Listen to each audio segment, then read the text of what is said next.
Elles sont sur le tableau indiqué. La première étant Matthieu 4, les versets 1 à 11, à la page 3 de notre Nouveau Testament. Toute l'Écriture sainte, a écrit l'apôtre Paul, est inspirée de Dieu et elle est utile pour enseigner, pour convaincre, pour redresser, pour éduquer dans la justice, afin que nous soyons adaptés et préparés à toute œuvre bonne.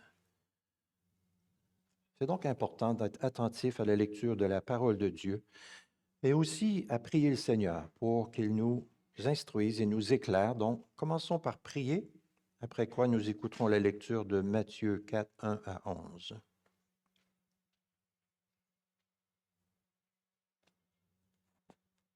Quelle grâce éternelle, notre Dieu, tu nous fais de pouvoir une fois de plus être réunis en ton nom devant toi pour écouter ta parole, parole éternelle, puissante, vivante, par laquelle tu nous nourris, tu nous sauves, tu nous affermis, tu nous sanctifies. Que ta bonne parole ce matin nous solidifie dans la foi, nous porte à t'aimer encore plus et à vouloir vivre encore plus près de toi, avec reconnaissance, dans ta joie, dans l'allégresse. Fais-nous du bien, Éternel, notre Dieu, car tous ensemble nous sommes unis pour demander tes secours, ta lumière, ta grâce, ton action puissante dans nos âmes, par Jésus-Christ. Amen. Écoutons cette première lecture en Matthieu 4, les versets 1 à 11, à la page 3 de notre Nouveau Testament. Alors Jésus fut amené par l'Esprit dans le désert pour être tenté par le diable. Il jeûna 40 jours et 40 nuits, puis il eut faim.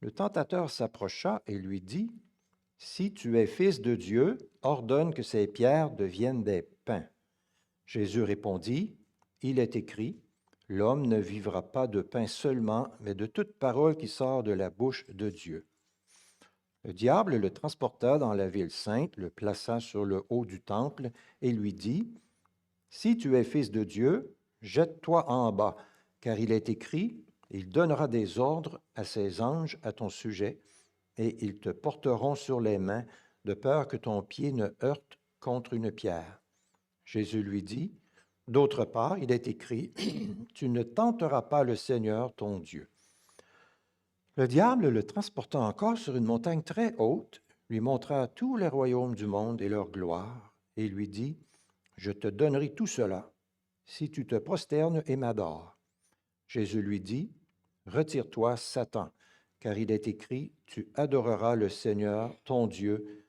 et à lui seul tu rendras un culte. » Alors le diable le laissa, et voici que des anges s'approchèrent de Jésus pour le servir. Notre deuxième lecture est à la page suivante, à la page 4, en Matthieu 5, les versets 17 à 20. « Ne pensez pas que je sois venu abolir la loi ou les prophètes. Je suis venu non pour abolir, mais pour accomplir. En vérité, je vous le dis, jusqu'à ce que le ciel et la terre passent, pas un seul iota, pas un seul trait de lettre de la loi ne passera, jusqu'à ce que tout soit arrivé.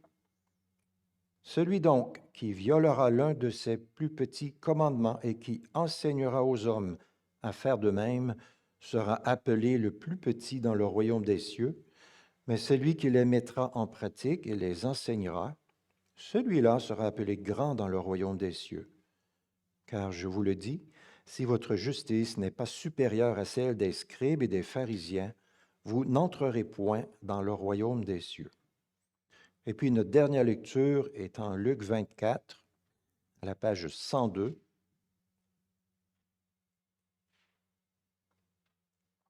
En Luc 24, les versets 44 à 47.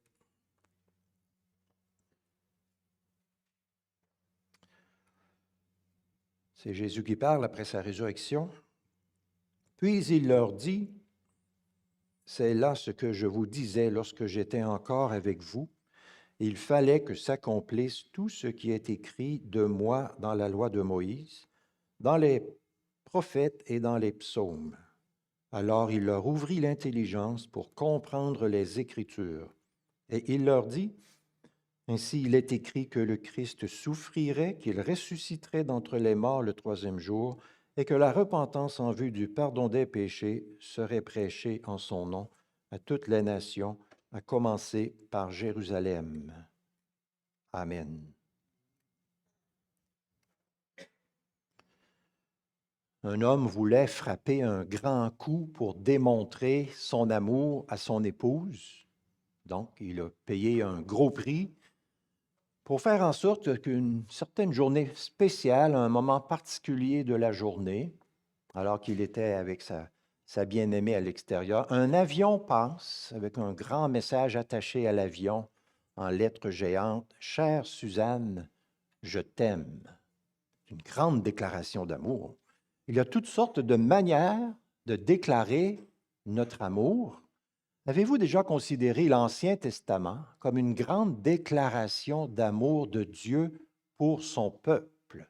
Une grande déclaration d'amour de Dieu pour son peuple. Vous avez déjà envisagé l'Ancien Testament de cette façon? On pourrait dire, ben, c'est aussi toute la Bible qui est une grande déclaration d'amour pour son peuple.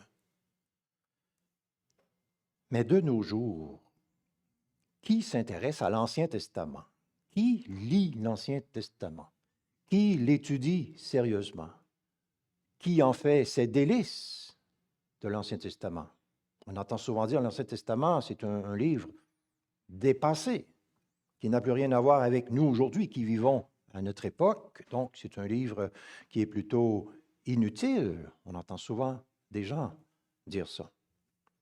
Quelle est votre attitude face à l'Ancien Testament?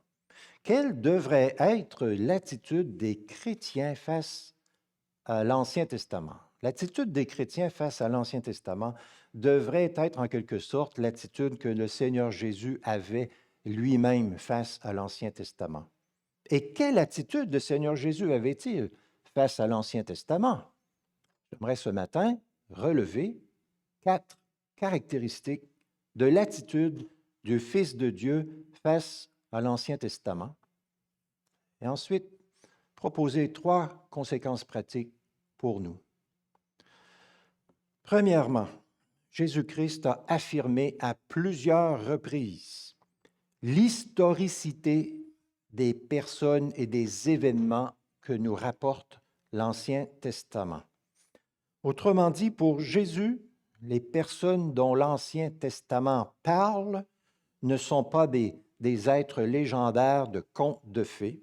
Ce ne sont pas des figures mythiques inventées, des héros de légende, mais ce sont de véritables personnes qui ont vécu des événements avérés et historiques. Et ceci est très important, cette position, si on peut dire, du Fils de Dieu est fondamentale pour notre propre attitude face à l'Ancien Testament. Avec l'Ancien Testament, nous ne dérivons pas sur un océan d'imaginaire, mais nous sommes amarrés à la réalité. Quand on regarde les évangiles, ce que les évangiles nous disent sur la façon dont le Fils de Dieu considérait l'Ancien Testament, nous voyons à plusieurs reprises, il y a plusieurs exemples, c'est très intéressant de voir quelle était l'attitude de Jésus, à quel point il voyait ces choses-là comme des faits historiques. Je vous donne quelques exemples. Ça, c'est mon premier point, mais dans les 3 autres points, on va revoir les 3 lectures. Le Fils de Dieu parle dans les évangiles de la création du monde par Dieu au commencement, de l'existence réelle du premier couple humain. Écoutez bien Matthieu 19, 4 à 6. C'est Jésus qui parle. « N'avez-vous pas lu que le Créateur au commencement fit l'homme et la femme et qu'il dit, c'est pourquoi l'homme quittera son père et sa mère et s'attachera à sa femme et les deux deviendront une seule chair. Ainsi, ils ne sont plus deux, mais une seule chair. Que l'homme ne sépare donc pas ce que Dieu a uni. » Le Fils de Dieu parle de la création, du Créateur, du commencement. J'ai assisté il y a 2 mois à un mariage très intéressant et dans le le sermon, le prédicateur prêchait sur ce texte et il a dit quelque chose de très intéressant. Il a dit, quand nous parlons de ces versets, les gens nous disent, vous voulez nous faire reculer 50 ans en arrière? Et il a dit, non, non, on veut vous faire reculer 6000 ans en arrière pour revenir au plan original du bon Créateur qui avait prescrit la meilleure façon de vivre cette réalité de l'union conjugale. Le Fils de Dieu a aussi parlé de Noé, de l'arche, du déluge, du rôle salvateur de l'arche, l'humanité anéantie, Noé et sa famille sauvés. Écoutez bien Matthieu 24, 37 à 39. Comme au jour de Noé, ainsi en sera-t-il à l'avènement du Fils de l'homme. Car dans les jours qui précédèrent le déluge, les hommes mangeaient et buvaient, se mariaient et mariaient leurs enfants, jusqu'au jour où Noé entra dans l'arche, et ils ne se doutèrent de rien, jusqu'à ce que le déluge vienne et les emporte tous. Il en sera de même à l'avènement du Fils de l'homme. Jésus a aussi attesté l'existence de Lot, de sa femme, de la destruction de Sodome et Gomorrhe et les villes environnantes. Écoutez bien Luc 17, 28 à 32. Il en sera comme au temps de Lot, les gens mangeaient, buvaient, achetaient, vendaient, plantaient, bâtissaient. Mais le jour où Lot sortit de Sodome, une pluie de feu et de soufre tomba du ciel et les fit tous périr. Il en sera de même le jour où le Fils de l'homme se révélera.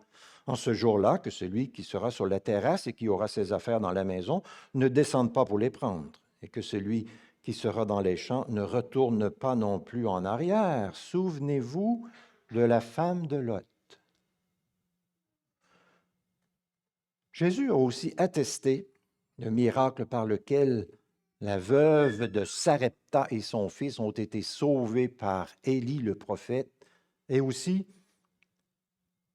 la guérison de Naaman le Syrien au temps d'Élisée. Écoutez bien Luc 4, 25, 28. C'est la vérité que je vous dis. Il y avait beaucoup de veuves en Israël au jour d'Élie, lorsque le ciel fut fermé 3 ans et 6 mois, qu'il y eut une grande famine sur tout le pays. Et cependant, Élie ne fut envoyé vers aucune d'elles, si ce n'est vers une femme veuve à Sarepta, dans le pays de Sidon. Il y avait aussi beaucoup de lépreux en Israël au temps du prophète Élisée, et cependant, aucun d'eux ne fut purifié, si ce n'est Naaman le Syrien. Le Fils de Dieu a aussi parlé d'Abraham, de Moïse, de la manne dans le désert, des serpents brûlants, de David, de Salomon, de la reine de Saba. Et je vais prendre un dernier exemple avec Jonas, le prophète. Écoutez bien, Matthieu 12, 40 à 41. De même que Jonas fut 3 jours et 3 nuits dans le ventre du grand poisson, de même le Fils de l'homme sera 3 jours et 3 nuits dans le sein de la terre.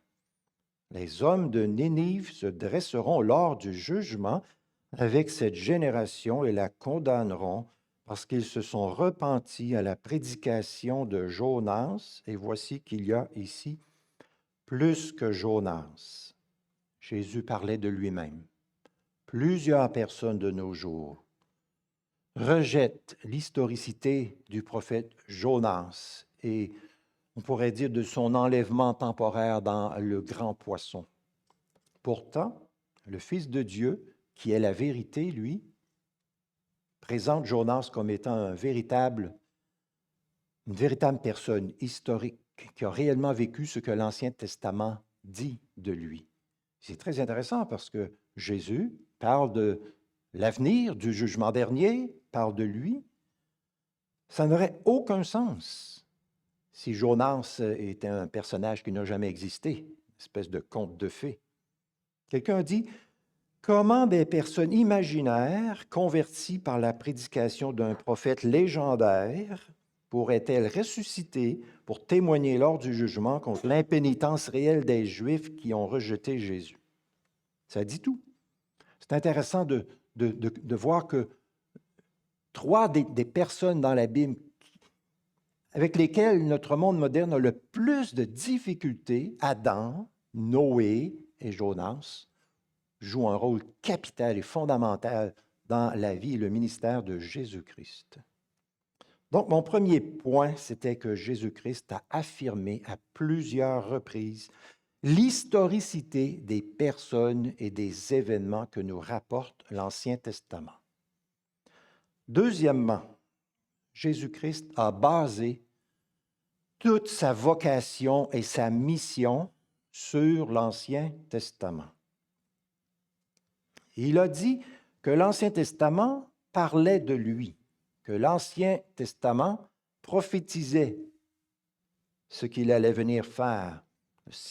L'Ancien Testament l'annonçait, était comme une annonce à l'avance de tout ce qu'il allait être, de tout ce qu'il allait faire, de tout ce qu'il allait enseigner. Le thème de l'Ancien Testament, c'est Jésus, de Genèse 1:1 à Malachie 3:24. Jésus est le grand thème des Saintes Écritures. Il a dit en Jean 5:39 aux chefs religieux, « Les Saintes Écritures rendent témoignage de moi. » Jésus a souvent dit que sa mission parmi les hommes était conforme aux Écritures. Il authentifiait de cette manière la fiabilité, l'origine divine des Saintes Écritures. Toute la vie de Jésus a été placée en quelque sorte sous le signe de l'autorité de l'Ancien Testament, jusqu'à son « tout est accompli » du haut de la croix, le repère constant de Jésus. Pour accomplir sa vocation, pour parler de sa mission, c'était l'Ancien Testament. Pour annoncer sa résurrection, un événement nouveau s'il en est un, Jésus, c'est encore l'Ancien Testament. Et c'était notre troisième lecture en Luc 24. Je relis quelques versets. Commençant par Moïse et par tous les prophètes, Jésus leur expliqua dans toutes les Écritures ce qui le concernait. C'est là ce que je vous disais lorsque j'étais encore avec vous. Il fallait que s'accomplisse tout ce qui est écrit de moi dans la loi de Moïse, dans les prophètes et dans les psaumes. Alors il leur ouvrit l'intelligence pour comprendre les Écritures. Et il leur dit, « Ainsi il est écrit que le Christ souffrirait, qu'il ressusciterait d'entre les morts le troisième jour, et que la repentance en vue du pardon des péchés serait prêchée en son nom à toutes les nations, à commencer par Jérusalem. » Tout ce qui est écrit de moi dans les Écritures. Aimeriez-vous avoir pu assister à ce cours? Ça aurait été extraordinaire. Jésus a expliqué tout ce qui le concernait, lui, dans toutes les Écritures. Il a ouvert l'intelligence des apôtres. Le Fils de Dieu, donc, ne se borne pas à affirmer l'historicité des personnes et des événements de l'Ancien Testament, mais il déclare aussi que le contenu de l'Ancien Testament fonde ce qu'il est, ce qu'il vient faire ici, et son enseignement, l'enseignement qu'il dispense. Le Fils de Dieu considère l'Ancien Testament comme l'élément capital dans tous ses exposés et aussi dans toutes ses discussions et les polémiques et les controverses avec les chefs religieux de son temps. Journellement, il joue sa vie et sa mort sur l'autorité de l'Ancien Testament. Jusque dans les plus petits détails, il accomplit l'Ancien Testament. Délibérément, joyeusement, il se soumet à l'autorité de cette Écriture sainte, résolu à en assurer l'accomplissement. C'est pourquoi à Gethsémani, lorsque l'apôtre Pierre sort son épée pour essayer d'empêcher l'arrestation de Jésus, Jésus lui dit de serrer son épée. Il aurait pu demander au Père 12 légions d'anges qui seraient venus à son secours. Mais pourquoi est-ce qu'il ne les demande pas? Jésus dit à Pierre, « Comment donc s'accompliraient les Écritures, d'après lesquelles il doit en être ainsi? » Il doit en être ainsi. C'est la justification de la conduite de Jésus. Il a démontré que l'ensemble de l'histoire biblique révélée par l'Ancien Testament, elle est prophétique, elle conduit à lui. Il situe sa personne, son œuvre, sa mission, sa vocation, on pourrait dire quasiment dans l'Ancien Testament, mais en continuité avec l'Ancien Testament.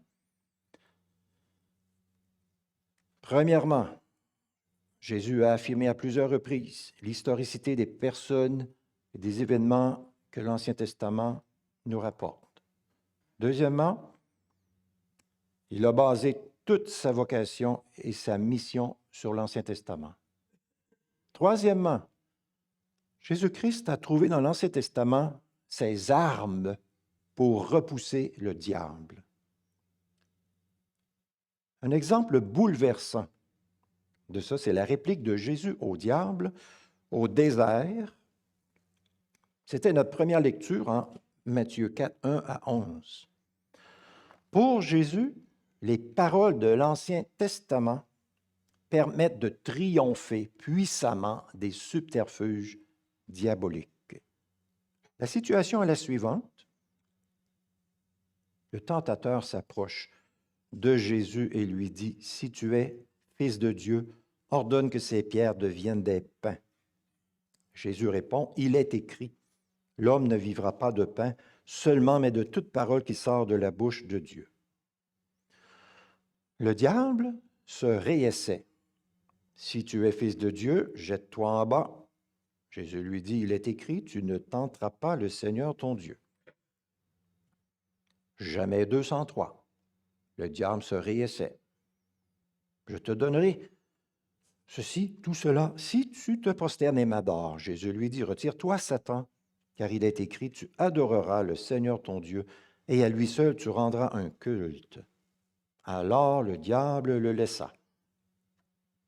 Dès le début de son ministère public, tout de suite après son baptême, Jésus est confronté avec cet ennemi dans le désert durant 40 jours.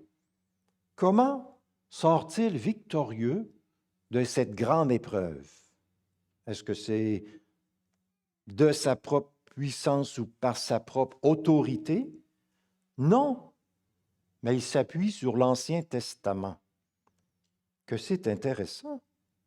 Jésus oppose à chaque tentation de l'ennemi une citation biblique qui convient. Cite-t-il l'Ancien Testament au diable? Peut-être, mais il est plus juste de penser qu'il se cite l'Ancien Testament à lui-même pour se rappeler les exhortations de la parole de Dieu pour repousser l'ennemi. Il est écrit.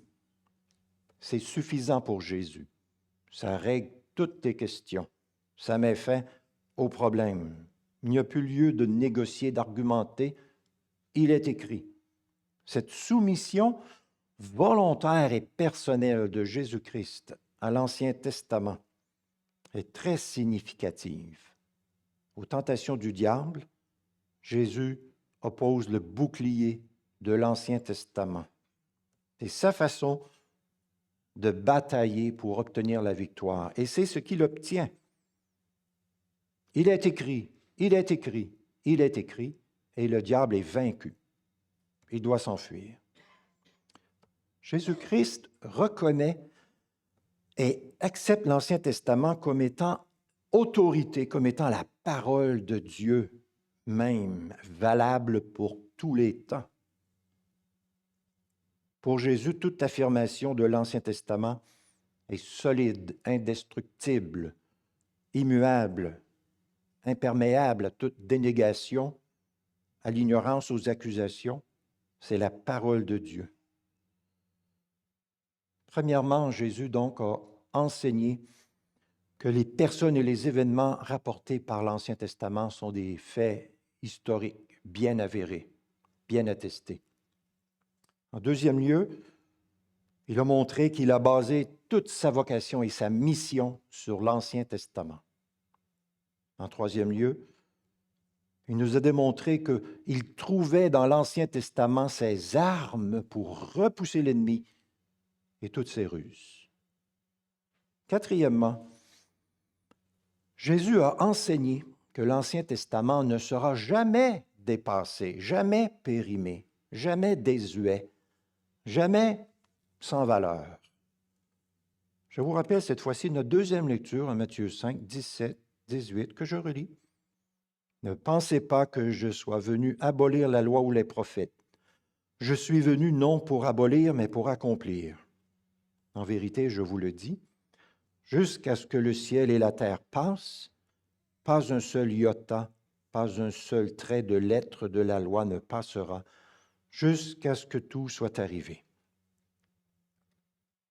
En vérité, je vous le dis, c'est une formule spéciale, solennelle, qui indique que ce que Jésus va dire, c'est très important. Dans l'Évangile de Matthieu, nous la retrouvons à 31 reprises. Jésus veut communiquer le plus clairement possible qu'il n'est pas venu pour contredire l'Ancien Testament, l'invalider, le rejeter, le détruire, dire qu'il s'est passé date cette affaire-là. Pas du tout, aucunement, bien au contraire. Il est venu l'accomplir.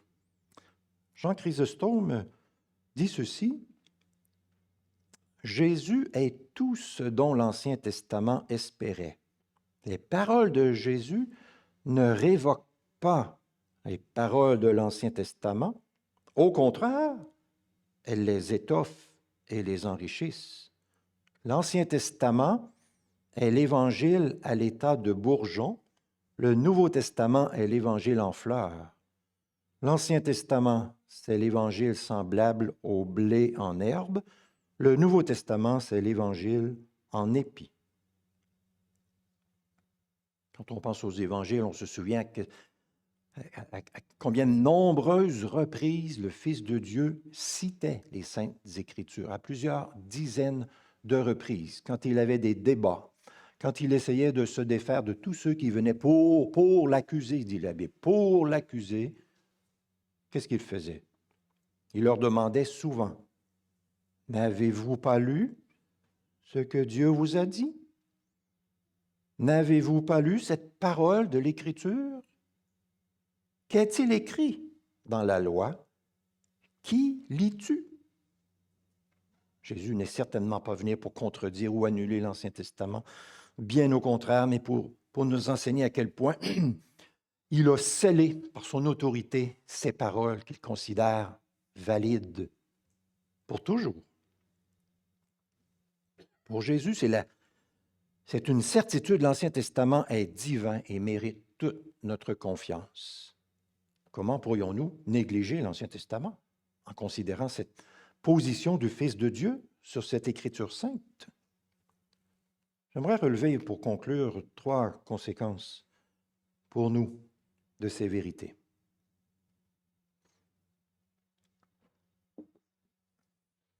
Premièrement, la vraie foi en Jésus-Christ est incompatible avec le doute quant à la fiabilité de l'Ancien Testament. Il est impossible d'être un véritable chrétien et en même temps de ne pas croire à l'Ancien Testament. Il est impossible de vraiment croire en Jésus-Christ sans recevoir en même temps ce qu'il affirme, lui, sur l'Ancien Testament. Jésus et l'Ancien Testament, ça va ensemble. On entend dire de nos jours, « Oh, moi je crois en Jésus, mais je ne crois pas en la Bible. » Ah, Jésus, certainement, mais la Bible, non. Ça n'a pas de sens. Douter de la Bible, c'est douter de Jésus-Christ, de son infaillibilité, de sa divinité. Vouloir Jésus, mais ne pas vouloir la Bible, c'est vraiment, en réalité, tourner le dos à Jésus. On ne peut pas être chrétien si on fait ça. Deuxièmement, il est impossible de bien comprendre le Nouveau Testament sans comprendre l'Ancien Testament. Parfois, les chrétiens mettent un collant sur leur auto qui dit « Jésus est la réponse ».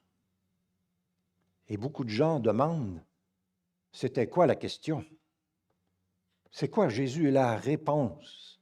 D'où ça vient? Pourquoi est-il venu? Quel est son but? Qui est-il? » Toute la vie, le ministère de Jésus s'appuie à 100% dans le contexte de l'Ancien Testament, c'est-à-dire c'est l'Ancien Testament dès le début de la Genèse qui nous apprend pourquoi est-ce que Jésus a dû venir et qu'est-ce qu'il vient faire. Et toutes les Écritures saintes nous aident à comprendre le sens de la venue de Jésus. Donc c'est très important si nous voulons comprendre mieux le Nouveau Testament, d'aimer et de chercher à comprendre mieux l'Ancien Testament. Troisièmement, restons toujours attachés fermement aux Saintes Écritures. Ne nous en détournons jamais. C'est très important.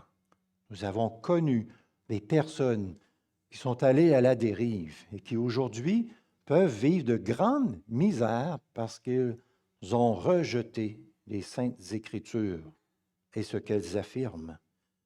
Quelle tristesse! Ne commettons pas cette folie. Que Dieu nous fasse demeurer fermement attachés aux Saintes Écritures en tout temps. Certains disent, dans la Bible, il faut en prendre et en laisser. Non, il faut tout prendre, ne rien laisser.